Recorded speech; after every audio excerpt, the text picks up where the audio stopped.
xilli hore markii ugu horreysay ee gawaari la keeno waddanka Hindiya dadku ma aqoon sida gawaarida loo kaxeeyo sidaa darteed markaad soo iibsato gaari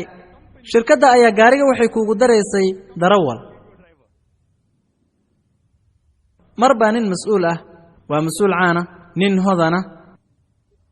gaari buu iibsaday markii uu gaariga iibsaday shirkaddu waxay ugu dartay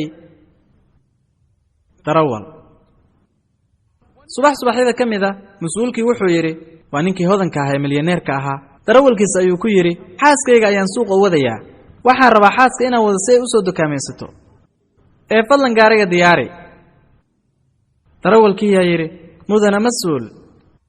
gaarigu sidiisaba ma shaqaynayo mas'uulka aad buu u xanaaqay war samee gaariga si uu u shaqeeyo mar kale si degdega weliba darawalkii baa yidhi si gaarigu shaqada ugu soo noqdo mar labaad waxaan u baahanahay 10 liitar oo caano ah 20 kiilogaraam oo malab saafi ah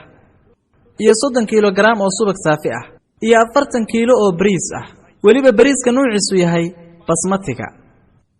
mas'uulkii caanka ahaa milyaneerkii darawalkii wuxuu siiyey 10 liitar oo caano ah 20 kiilogaraam oo malab saafi ah 30 kiilo oo subag saafi ah iyo 40 kiilo oo bariis ah weliba nooca basmatiga ee tayada sareeya darawalkii alaabtii xaaskiisu siiyey daqiiqado yar kadibna gaarigii waa shaqeeyay